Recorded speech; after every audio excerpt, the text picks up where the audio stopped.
ho! The following podcast contains spoilers for Klaus. You have been merry warned, whatever the hell that means.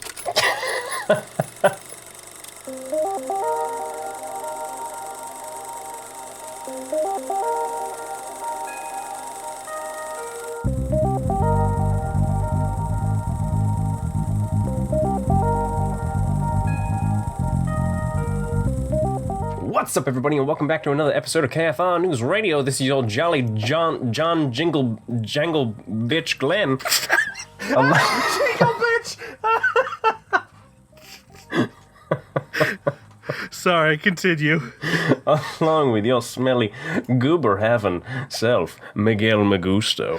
Hello, why am I smelly? Yeah, I don't know. You just smell delightful. Oh, okay. You smell like a goober. It's a good kind of smelly, not a bad kind of smelly. Okay. How you been, Glenn? I'm fantastic after that. That warmed my spirits, shall I say. Same here, yeah. So I guess we should just jump on into it. Have you seen any movies this week that you wish to discuss? 2 movies in an anime that everybody cringes at. So let's just jump into the show or the movie that I watched. Which was 37 seconds. Jesus. It was about this girl who let me actually read this. She suffers from cerebral palsy and she's kind of like handicapped, but she's a 23-year-old comic artist and she's fantastic at her job. And she's just it's kind of like a Carrie type movie where she's like kind of like trapped with her mom, who's like overbearing and just doesn't want her to face the troubles of the world, so she does everything for her and doesn't think she can do anything. Yep. Which it made for a really powerful movie because she's trying to branch out, figure out who she is, and she's just at home kind of not suffering, but she's just born Baruvians by her mother. So that was a really great movie. I honestly recommend that. And then the other movie, which I know you will splooge your splodges over, is The Producers, the 2005 adaptation of Mel Brooks's original Producers. Well, the adaptation of the stage play, which is an adaptation of the movie with Zero Mostel and Gene Wilder.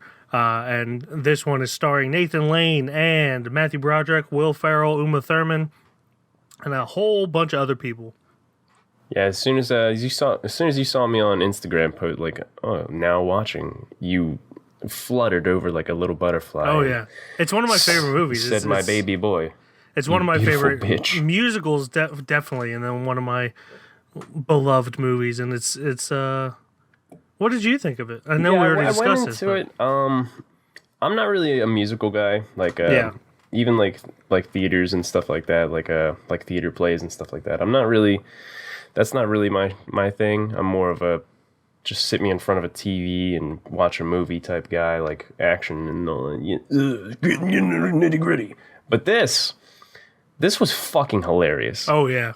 This was like it took away all that like, and again like this is just they're not for me, so like I can't like argue against it. Like like I know why people love them, they're great, but like I don't know, that's not my type of thing. But this took all of that and it didn't make it feel like it was just that. It was mainly pinpointed on the comedy of it all and how just fun it was. And Nathan Lane, this was the main reason I watched it. I love Nathan Lane.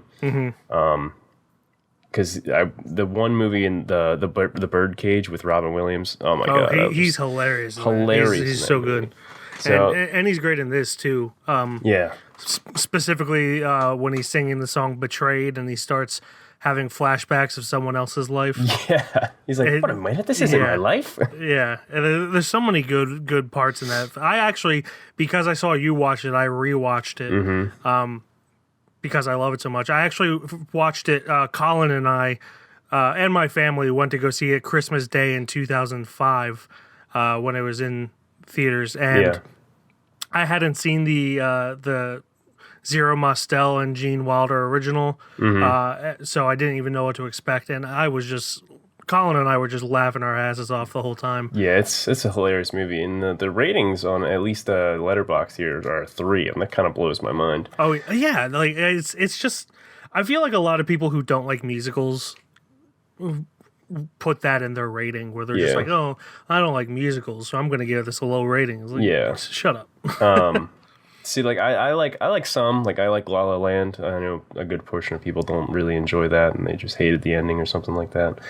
The ending's the best part. Yeah, I liked the ending a lot. Yeah, it would have been boring if they did. I just genuinely like the movie and the Greatest Showman. Although you like Les Mis too, right? Absolutely. Yeah. So like, there's a good portion of them that I like. It's just I don't go to them. I think you were kind of like me. Because I used to think I didn't like musicals as well, but I don't like the golden era, quote unquote, of musicals with like Oklahoma, My Fair Lady, all those like stupid posh things. Like the only one from that era I like is probably West Side Story, and even that one I don't like as much as that's one that I still have to watch as well. But I love musicals, but I don't like stereotypical musicals, if that makes sense. Yeah. And this borders stereotypical, but still kind of pokes fun. Oh yeah. So it definitely is not overwashed, but it's just overlapped by the comedy of it. Yeah. It's just that's the pinpoint of it all. And I have to watch the original producers. Like I walked into this one just because I was like, I gotta watch this. Just it's been on my list. I'm gonna do it. So like I gotta watch both, but I did watch this one, and other than the anime that I watched, that was all that I watched, and that was Demon Slayer, and it was pretty great. I won't get into that. That's for my other weeb channel. I made a movie when I was 18 called Colin O'Gorman Demon Slayer, and it was so stupid but fun to make. Anyway, anytime I hear people talk about that anime, that's what I think of. Well, it only fits. Yeah. So before we recorded this, I started a 14th movie, but I'm going to save that for next week since I haven't finished watching it. All right. Not including The Producers, because that was a rewatch. I've watched 13 movies because I'm so close to hitting a movie a day average that I'm just kind of like trying to push through them. And I do apologize that these intros have been so long because of my... Listen, my it's impressive. Yeah. So the first one I watched last week was The Taking of Deborah Logan, which is like a found footage documentary style possession movie. It's all right, for being of that very tired genre. I thought it did a lot of refreshing things. The only thing that I didn't like about it is that it had very unethical filmmakers behind the camera of the documentary they were shooting. Yeah. In a way that like no documentarian would ever do it, because documentarians specifically are very ethical people. Because they have like journalistic integrity and everything. Yeah. And in this, they're like recording when people don't want to be recorded, and that's fucked. Yeah, and also lying to try to get people to give them what they want. It's just it's very unethical. That's really the only problem. No one else is going to think about that, but they did pretty much everything that in my documentary class they said not to do, because you really, when especially with documentaries, since most people are working for free, you want to be as ethical as possible doing that. So that's the only thing that bothered me. Other than that, it's a fine movie. Then I watched Romancing the Stone and The Jewel of the Nile, which is the sequel to Romancing the Stone, with Michael Douglas and Kathleen Turner from the 80s. Romancing the Stone I really enjoyed. I thought it was a good movie. Jewel of the Nile, not so much. Still pretty entertaining, but it didn't have the same fun aspects of Romancing the Stone, and kind of just replayed some of the same parts, if that makes sense. But they're both pretty good. Then I watched Tangerine, which is directed by the guy who did the Florida Project, which I believe we talked about on this channel. Yeah. On this podcast, rather.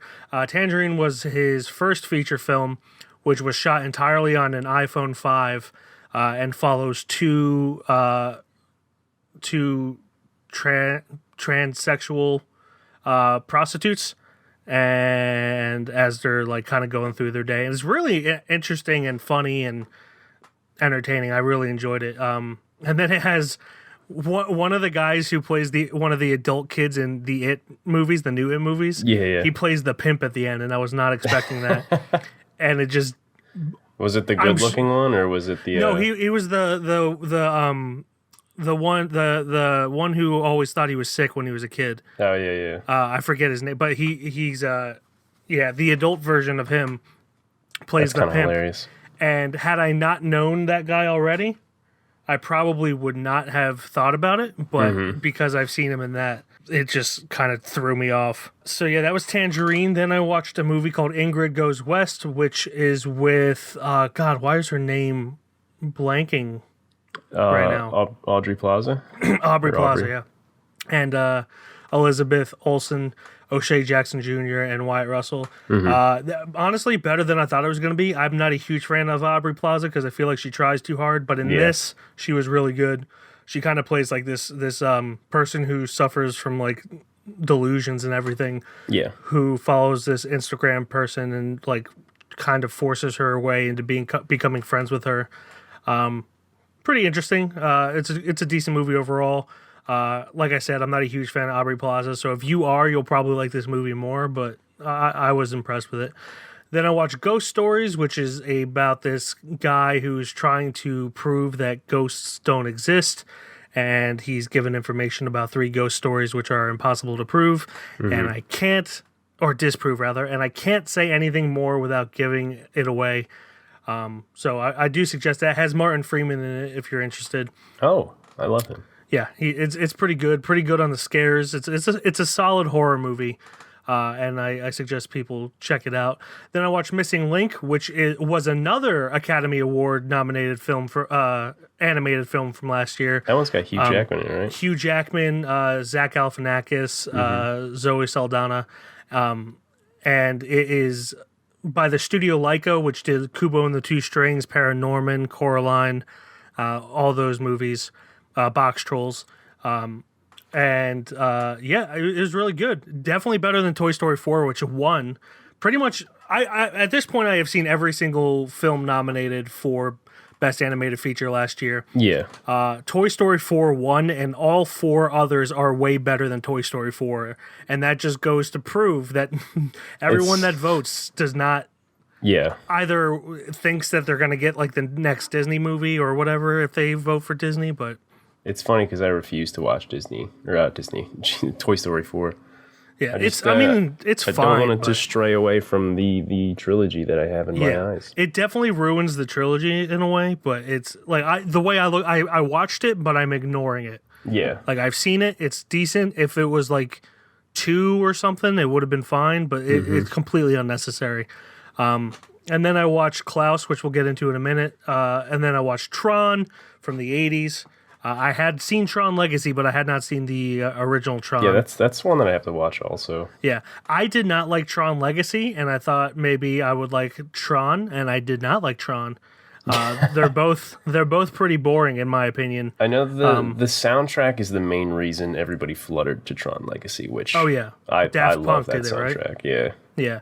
The Tron Legacy soundtrack's great, but like the movies themselves are meh. Yeah. I never personally understood the fandom behind it. I mean, if you like the movie, obviously I think it was mainly the effects, which I get for that time. They were pretty impressive effects for that time, but that's also coming from a guy who hasn't watched the original, so yeah, I'm an asshole.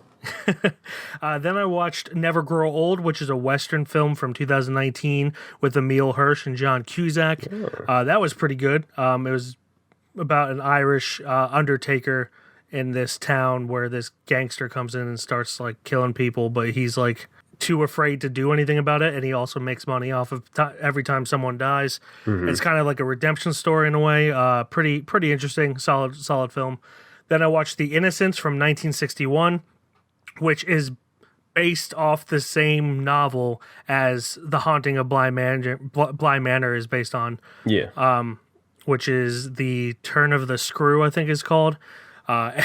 Which I looked into it. There have been 5 adaptations of The Turn of the Screw, including Bly Manor, in 2020 alone. Oh my God. Yeah. 20. So it must have just hit public domain or something, because that is fucking ridiculous. Then I watched Sister of Mine, which has the actress who played the main girl in Pan's Labyrinth. I don't know if you remember. Yeah. Ivana Bacquero. Which we still have to finish. Well, by we, I mean me. Yeah, I've seen it already. Yeah, I mainly watch it because of her, because she's gorgeous. And it's a weird movie. It's kind of like a Freudian, incestuous thing going on. It's good. I think it's done well. And if you can get over that subject matter, it's a decent movie, but it is that subject matter. She's fantastic in it. And the person who plays her half brother is also good in it. I do think it's a bit of a weak story, but it's well made and well acted. Then I watched an Irish comedy called The Young Offenders, which is about these two fucking idiots who from Cork City, who try to travel to West Cork by bike. They're both 15 years old, so they can't drive. Mm-hmm. They travel to West Cork by bike to try to find a bale of cocaine that washed ashore. Naturally. Yeah. It's fucking hilarious. Like, I don't remember the last time I laughed out loud at a movie that... Like, the only reason I watched it was the poster of them looking very stupid. Yeah. That's the only reason I watched it, and it's really funny. You know, me in Ireland. I love Ireland. I know you do love you some Ireland. The first couple days we spent in Cork City, so I was like, oh, I've been there. Mm-hmm. Which always makes a movie fun. If it always hits different if you were there once. Yeah, if you know where they are. But yeah, it's a really funny movie. The ending kind of falters a little bit. I'm not going to go into why, but for the most part, it's a very solid movie. It's just kind of a weak ending compared to the rest of the film. But that's just because it changes tone, really. But that's all I'm going to say.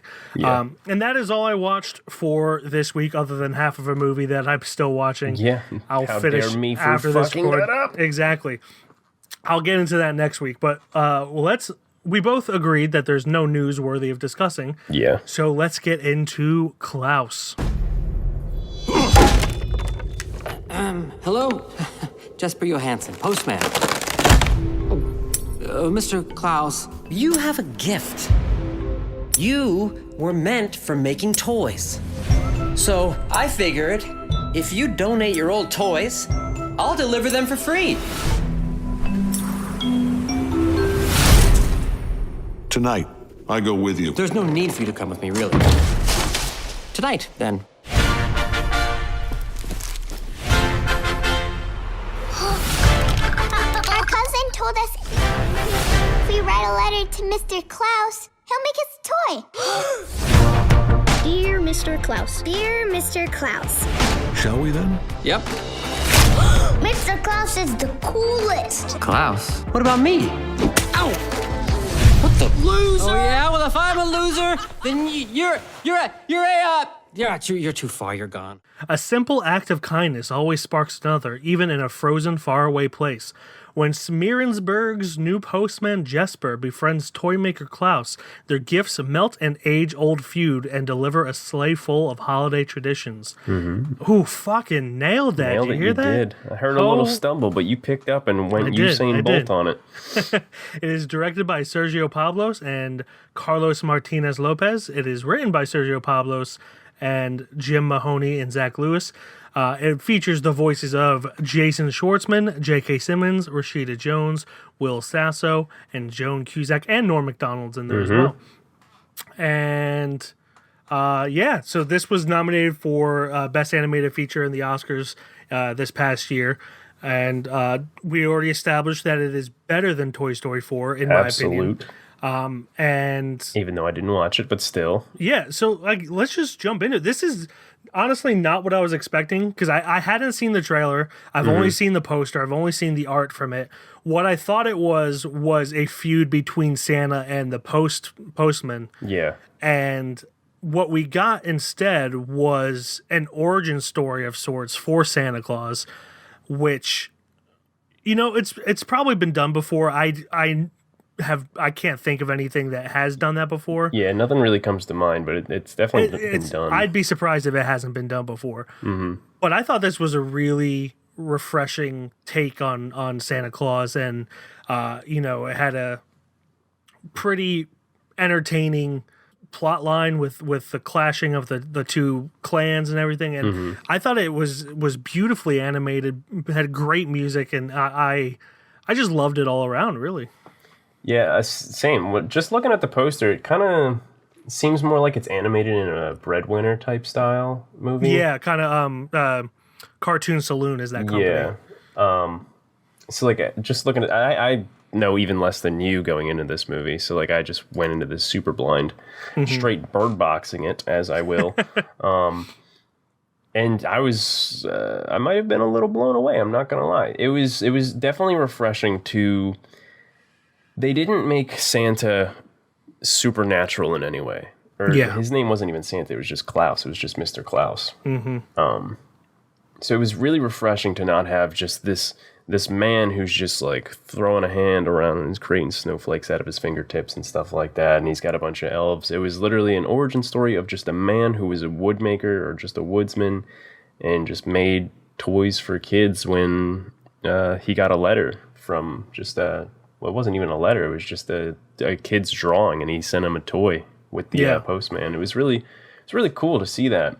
And then, obviously, it escalated the story behind it with the kids and how like, oh, I got a toy from just this fucking guy, dude. This is crazy. And then it just as 3-year-olds say. Yeah. Well, in this town, I would imagine it, obviously. Oh yeah. But like it just escalated and just word of mouth became the myth itself instead of just like it became a story. It became the story we all know, which I thought was really awesome the way they did that. Oh yeah. Yeah. Go ahead. Yeah, I thought it was very touching in a way. I feel like a lot of these movies, Christmas movies specifically, can be super preachy and unoriginal. I thought this was told while the lesson itself is not unoriginal or not original. Yeah, I think the way it was told was fairly unique, and it kind of allowed comedy to happen. It wasn't just like forcing jokes and bits down your throat. It just kind of allowed things to happen. Yeah. And even had some terror in there a little bit, accompanied with laughs from Jason Schwartzman's reaction to everything. But I mean, when he first comes into the town and you see that giant whale skull or skeleton just hanging, that's a pretty terrifying thing, especially if you're a kid. And I thought it was just very having the spirit of Christmas without really mentioning Christmas very often. I think they mentioned Christmas once as like the timetable for when he has to hit his quota for letters. Yeah. But other than that, it like you said, like he's not a supernatural force. He's a human. And we got into spoilers. So once he dies, he becomes a supernatural force. But like, it's not something that just he's not just automatically gifted with these powers of Christmas, or shall I say. And the heartbreaking backstory of this husband and wife who kind of lived on their own, and then the wife died, and he was on his own away from civilization. And it just kind of created this depth that you don't really get in kids' movies very much anymore.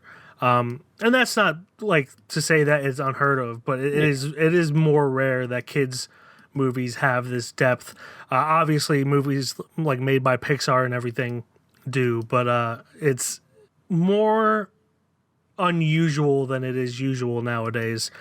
Yeah, especially with, I mean, most of the movies that we are given these days are just kind of like the cookie cutter formula of Christmas movies and stuff like that, and the old supernatural cheer of cookies and stuff like that. Exactly. And I felt like this was a really good origin at set place. I really don't have any real qualms with this movie. Like the only one that I might is just like they use like 2 songs in the beginning of the movie that like every kids movie basically has, like, whoa, I feel good. Oh yeah. And then the other one, which I can't think of the name, it's like dun, and they use it for like every commercial, like trailer for a kids movie, like dun, dun, dun, dun, dun, dun. I don't remember the actual song, but other than those 2, the actual soundtrack, like when They had the I don't know the name of the song when they had the girl singing, and it was like really touching. It made me move. I was like, oh no, I gotta sit down. I don't know why I was standing up when I was watching a movie, but still. You've been very nervous lately. Help me. No, I would agree. It definitely struggled with, unique sequences musically at least in the beginning, and it definitely branched out afterwards. I mean, it was a funny moment, especially the one song where I don't know the name of it. He just came back from like roasting a kid. You'd be like, yeah, well, you know what?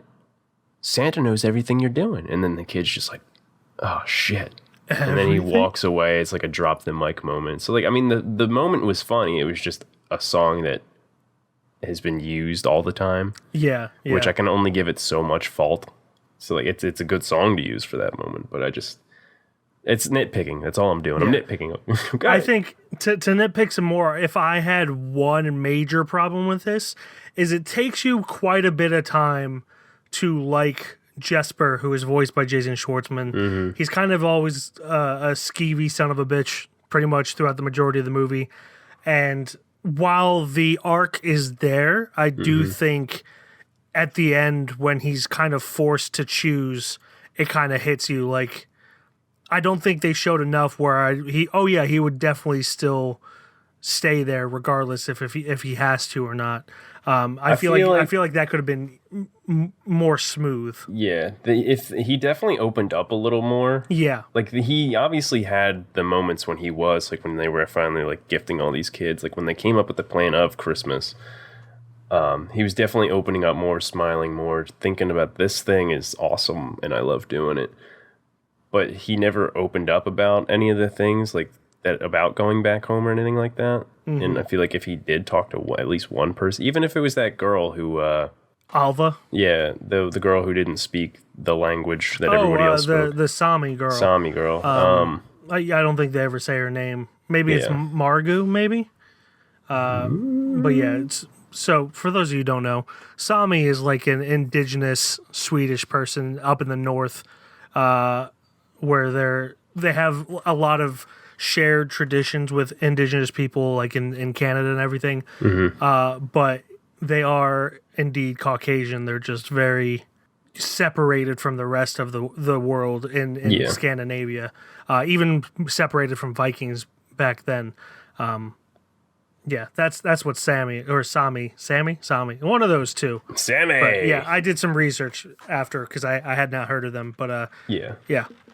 I mean, to go off the cons, I loved all the voice acting. I love that J.K. Simmons was just like, he didn't talk much until like you progressed through the movie, and then he opened up. He's got such a great voice. And Rashida Jones, he's the yellow M&M. Exactly. And I don't know what it is about Rashida Jones's voice. I will always listen to it and love it forever. Oh yeah.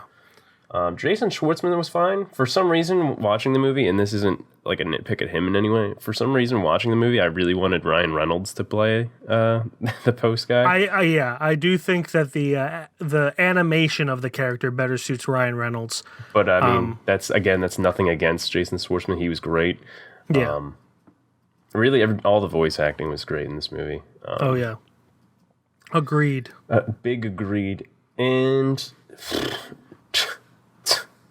this was like a huge message. Like, of course, this was like a holiday Christmas movie that was about Mr. Klaus, Santa Claus, as we know him. But really, there was like a huge underlying topic that, for reasons, baffled the fuck out of me. And it's that adults teach all these bad habits on these kids to hate each other, to hate, like, it was like actually a huge topic for me in like today's like society that we live in. Oh, absolutely. So like the town that they are living in Schmierensburg, there's two rival families that duke it out against each other in this town. And basically the Allenbows and the Crumbs. Yep. And in this town, everybody hates each other. They try to kill each other on the constant, on the daily. And then this post dude comes and he's talking about, hey, and Mr. Klaus gives you toys and stuff like that. And they come up with these stories. They generate. You see how innocent these kids are, and that it's all just the parents manipulating them to just hate each other. And you know, that shit hit home to me today. I was just like, wow, they.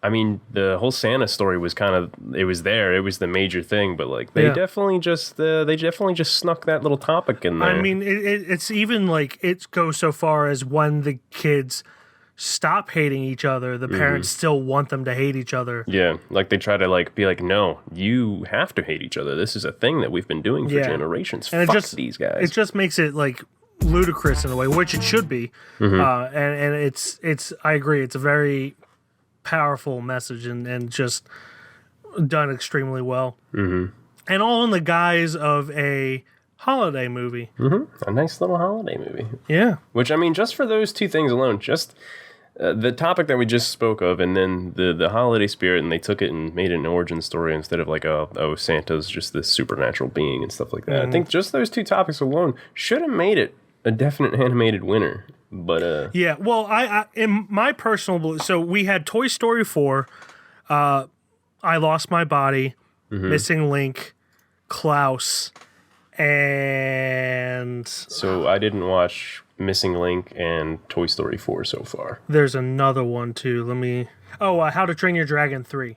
Oh yeah, which, you know, still baffles me because I felt like that was released like 3 years ago. Yeah, it felt like it was released 3 years ago. Yeah, so Toy Story 4 won. I personally think I Lost My Body is the hands down winner of that, but because it is more adult in its themes, it didn't really stand much of a chance, unfortunately. Even though it is unequivocally the best one out of those 5. Yeah. Out of the remaining 3 that isn't Toy Story 4, 100% it should be Klaus. How to Train Your Dragon, The Hidden World is still pretty good. Missing Link still pretty good. All 4 of those are better than Toy Story 4. But, you know, here we are. It is what it is. We're just two It's boys. like when Big Hero 6 beat out the Song of the Sea. Yeah, that was... That's a travesty, in my opinion. Absolutely. Song of the Sea is one of the greatest animated films ever made. And who even remembers Big Hero 6 other than the character design? Other than the brother dying? The son of a bitch. Oh, you mean the thing that happens in every goddamn Disney movie? The best goddamn character in the whole movie dies in the beginning. The thing that happens in every goddamn Disney movie? So original. It's just... Yeah, I really have an issue with how the animated features. People really need to stop like sucking Disney's dick and just vote for who they think. And honestly, this should go for every category. Yeah. If you are able to vote in the Academy Awards, you should have to prove that you've seen every movie nominated in that category before voting, because it is not fair otherwise. And I know everyone watches Best Picture, and people would not watch. Yeah. Would not vote for Best Picture unless they watched all of them. But as far as like animated features go, you can just tell. Like Big Hero 6 fucking winning. Yes, I'm still bitter about that. It was 5 years ago. But there's no fucking way Big Hero 6 beats out Song of the Sea for Best Animated Feature. This is our platform. We can vent as much as we want to. It doesn't make sense. It doesn't make sense. No one remembers Big Hero 6 except for the kitty part and the deflated part, and it's the least memorable Marvel movie ever. And that's coming from me, who doesn't care for Marvel. It is the least memorable Marvel movie ever made, and it's the least memorable Disney movie ever made in the past 10 years, in my opinion.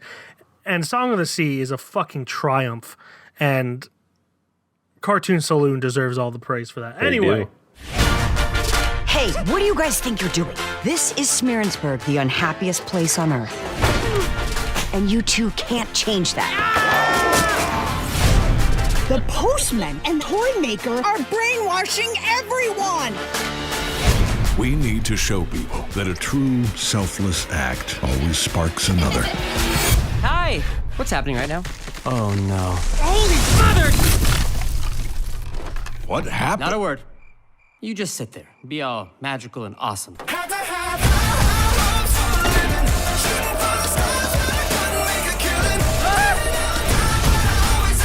Jasper, we're doing it. Let's go. Wait. Time out. Really?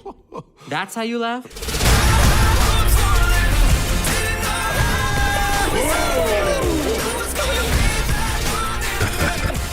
Come on, we're running out of time. Those kids are counting on us. If we don't stop them tonight, this town will never be the same. Destroy those toys. No!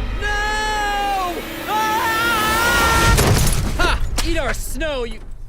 They're not attached. Why aren't they attached? I thought they were attached. I would never, in a million years, have done what I just did if I didn't think these were attached.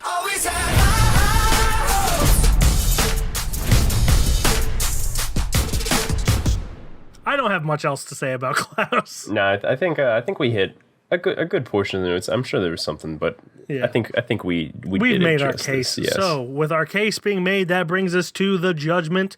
It is my pick this week, so I of course go first. I think we kind of foreshadowed into what we're going to say. It's a fantastic holiday movie. It's great even with the holiday aspects, which is rare for a holiday movie. And I think fully that it deserves to be on the shelf. Wow. Breathtaking, really. Honestly, just gasp. Let me take a step back, please. How am I going to think of this one? No, I think this is actually one of the, for sure, better holiday movies that I've ever seen. And that I would actually love to rewatch this again. Probably, honestly, every holiday season. Yeah. I would love to sit down with my nephew and be like, kid, this is the good stuff right here. Oh, yeah. And then punch him right in the arm. When I was 'cause I'm watching abusive. I was thinking, I can't wait to show this to my son. Arriving in April of 2021. Did you figure out the gender? Huh? Did you figure out the gender already? Oh yeah, we've had that for a nice. while. Hell yeah, dude. Yeah. So I'm One going to day. show my little baby boy this movie probably next holiday season. You're goddamn right. So Klaus makes it onto the shelf with the likes of Handmaiden and Apostle. I switched it on you.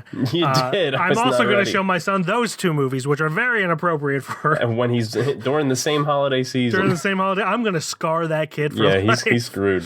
No. But that brings us to our plugs for next week. It is my week again.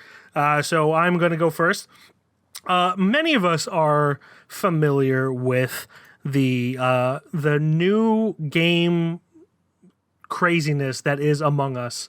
That's really where- weird timing because there's an ad for it right at the Oh, thing I'm creepy. looking at. There are, of course, plenty of Among Us skits on YouTube.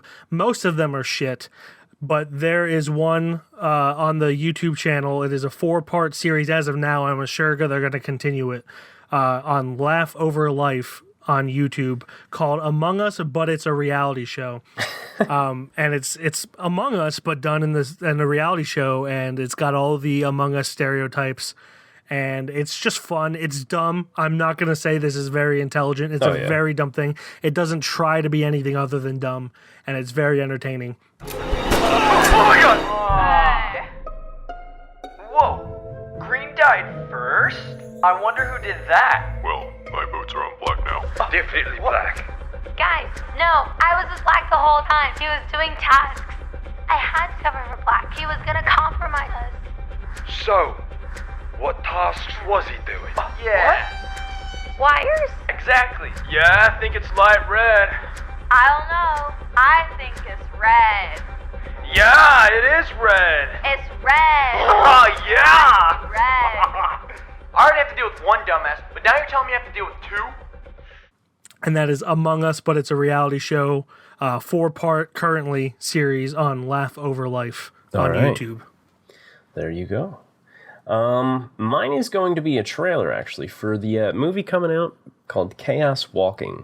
I went into it. I mean, Tom Holland is getting a little Tired. way too out there. Like, he's doing everything, it seems like to me. Yeah. That's a good thing for him, absolutely, but he's plastered on everything now, and it blows my fucking mind. So watching, like, before I even watched this trailer, I was like, God damn it. But this actually looked pretty good. It's got Tom Holland, Daisy Ridley, and Mads Mikkelsen. So, like, dear Lord, I guess let me Let me read the synopsis here. What the fuck is that town name? In Prentice Town, is that the name of that town? In Prentice Town, Todd has been brought up to believe that the spackle released a germ that killed all women and unleashed noise on the remaining men. After discovering a patch of silence out in the swamp, his surrogate parents immediately tell him that he has to run, leaving him with a map of the new world, a message of unanswered questions. From the trailer, that doesn't seem anything like the fucking trailer that I watched. Yeah. But here we are. I mean, it looks good. Apparently, all the emotions and the thoughts of men are, like, blatantly out there to be seen. So, like, nobody really has privacy. And all the women on this planet or town or wherever it is have been killed off or died some Definitely, way. yeah. We're lucky to be alive.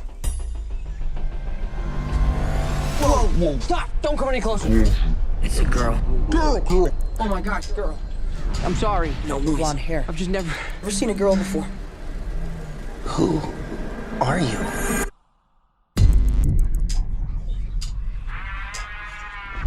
It's so loud here. We call it the noise. Happened to all the men on this planet. Every thought in our heads were on display. Where are all the women? They're dead. It looks really good from a sci-fi like perspective. Obviously, we got to wait and see, but that's going to be my trailer. Chaos Walking on YouTube, the trailer. Yeah. I like Daisy Ridley, and I like Mads Mikkelsen. Tom Holland, I'm agreed. I think he's kind of oversaturated at this point, but... Yeah, he's even got another movie coming out with the Russo brothers that just, I guess, I don't know if it was today, but another trailer came out of that. Russo brothers. They're like the new James Cameron for me, only they make more. Anyway, so those are our plugs for this week. Glenn, it is your turn to pick the movie for next week. What is our assignment for next week's episode? All right, so I'm going to stay on the site of Netflix. We're going to stay there for a little bit. And you know what? We're also going to connect the dots to my trailer plug that I just did. And we're going to go with a movie that's got Mads Mikkelsen in it. Do I speak words today? Is that a thing? I think you do. And that is going to be the movie Polar. Which is a movie that I've been wanting to watch for a while now. Yeah, I honestly, there's been many times where I picked this one and I was like, it's Mads Mikkelsen. I should just wait for Glenn to pick it. Yeah, there was an instance where I was going to pick it, but I think we ended up shifting to a different movie. Like, it was one of those, pick A or B, Mike. And you're like, why do I have to pick it? It's your week. And I'm like, shut up. So yeah, this is a movie that I've been wanting to watch. It came out in 2019, roughly around January. And it's just been on the list, and I really want to knock it out. I don't know if it actually partakes anywhere near the holiday season, but there's snow, and that's good enough for me. And its name is Polar.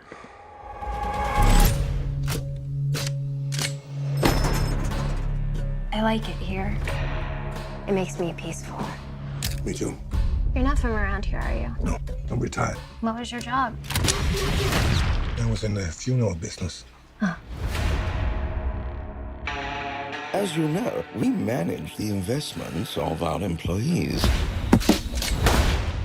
If a former agent dies after retirement, their $8 million goes back to the company. This is a bad idea. Where the hell is he? Somebody set me up over here. You better pray you have nothing to do with it. You tried to kill the Black Kaiser And kidnap his cute little neighbor. We should pay him so we don't have to look over our shoulder for the rest of our lives. You'll need all of it. Try not to be scared. You make mistakes when you're afraid. Thought you stopped smoking. Figured it wouldn't kill me. So, bada bing, bada boom. The synopsis is, a retiring assassin suddenly finds himself on the receiving end of a hit, contracted by none other than his own employer seeking to cash in on the pensions of aging employees. It is directed by Jonas Ackerlund. I'm going to have to cut you off there. It's Jonas Listen, I was going to go that route, but then I was like, Glenn, you're American. You don't care. Just be an asshole. Normally I'm with you, but when it comes to Scandinavian names, yeah, my people will not let me stand by. I bow down to you. I am sorry, especially to Giannis. Jonas! Yeah, god damn it! It was written by Jason Rothwell, based on the graphic novel by Victor Santos. It's got Moss Mikkelsen in it, Vanessa Hudgens, Catherine Winnick. I personally don't know any other names that Matt Lucas. Good old Matt Lucas. So there we go. That's going to be on Netflix, Polar. Yeah. So Polar, that is our assignment for next week. Again, that is on Netflix. You can check out our website at www.keystonefilmreview.com. On Instagram, we are Keystone_film_review. Twitter, Keystone_film. Facebook, Keystone Film Review. YouTube, Keystone Film Review. And on Letterboxd, I am Mike KFR. And I am Glenn KFR. And that will do it until we get polarizing on your butts. Ho, ho, ho. We're going to watch Polar. Oh my God. Goodbye, everybody. Slaps kneecap. Ha ha!